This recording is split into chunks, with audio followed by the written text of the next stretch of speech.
and they won't be able to perform. And in that moment, if you're doing any kind of physical corrections when your dog does something wrong, you are actually running really close, if not fully on, abusing your dog, because you're requiring them to do something that they can't or don't have the mental capacity of doing. Hello everyone, and welcome back to another video. My name is Chris, and if you're new to the channel, welcome. Our goal here is to give you the information you need to be able to have the best relationship possible with your dog. Now in this video, it's going to be kind of a quick one. It's more of an informational video, but I've got family coming in over the weekend, and so we're kind of prepping for that. But I wanted to make sure to get this out there for you guys and give you encouragement that if you're training your dog, working your dog, or anything like that, this video is all about tips for trainers. Now, you may not be a trainer professionally, but if you're working your dog, if you're doing anything with your dog where you're trying to teach it something, you are a dog trainer. So hopefully this video is going to be able to help you out, maybe get you over some humps and move forward having better success with your dog. So let's get into the first one. Number one, you got to have patience. Not every dog is made the same, and some dogs are going to move faster than others. So we have to be able to adjust ourselves and be what the dog needs us to be in the moment, to work them through a problem, to help them see better what's required of them instead of just trying to force a dog quickly through something. People have a tendency to think that their dogs are smarter than they are, but guidability, nerve structure, all of that really comes into play with how fast a dog can go through.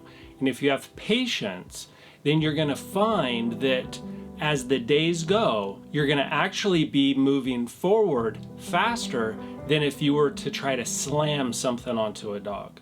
So be patient. Training does take some feel. Number two, no emotion. You can't have emotion when you're working a dog or training a dog. Now, let's define emotion. Emotion is when you have a frustration or excitement come into you that dictates what action you choose next. So I'm not talking about you can't praise a dog. I'm not saying that you can't correct a dog. What I'm saying is you can't make decisions through emotions. So if you're getting frustrated with your dog, put your dog up.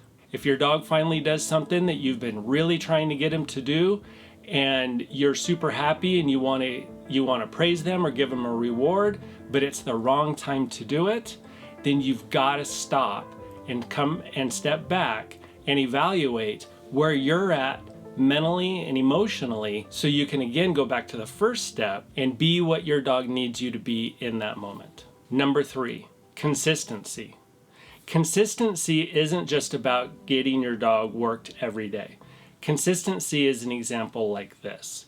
If I'm teaching a dog how to walk on a leash properly, every single time I put a leash on them, whether it's to take them out of their run, to take them outside, to do whatever it is, once that leash is on, I'm going to be applying the rules that I'm going to apply out on the training field or out in the backyard. And so that's what I mean by consistency, because your dog doesn't have the ability to understand that being inside the house is any different than being outside the house. If the leash is on and you have certain rules, you need to apply those rules from the minute that leash goes on that collar. And you will find that you will move forward faster because the dog isn't questioning when the rules apply. And the fourth tip, it's not the amount of training you do, it's the quality of it. Now we do need to have consistency. We need to be able to work our dog day to day. But think of your dog like a bank. If we're just constantly withdrawing money and not putting very much in, we'll eventually run out. So if we think of our dog as a bank, we want to deposit 80% of relaxation, sleep, play, and only train 20%. If you do long bouts of your dog, or you do multiple times a day of heavy training, you will wear your dog out mentally and they won't be able to perform. And in that moment, if you're doing any kind of physical corrections when your dog does something wrong, you are actually running really close, if not fully on, abusing your dog, because you're requiring them to do something that they can't or don't have the mental capacity of doing. So do short stints. When I train a dog, as an example, I'll do 15 minutes of a walk and I'm done with the walk. I'll do an hour minimum of a down command. And the reason why the hour on a down command is okay is because they're laying down. Our goal is to get them to the point where they want to fall asleep. So that is not as mentally draining on them as a walk. And the here command, I do no more than 15 to 20 minutes, and I have a little bit of play in there as well. So because the here command is so demanding, when I'm withdrawing performance from my dog, I also at that same time want to put in some play, so I'm depositing in there as well and creating a good balance. And for people that are using a trusted program, like our online training program, for example, trust the process. So many people want things so fast. We live in a fast food world, instant movies on TV, whatever it might be. When it comes to training a dog, we have to have that patience. We have to be consistent. We have to do the things that are necessary for the specific dog that we have.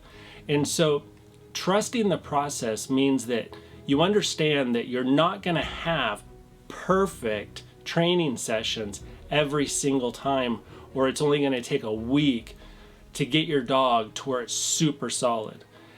Trusting the process means that you move forward, you do have a little bit of success every single time you work your dog, and then the next thing you know, your dog is solid. So I hope that this video is able to help you out and give you encouragement as you move forward in the training process with your dog.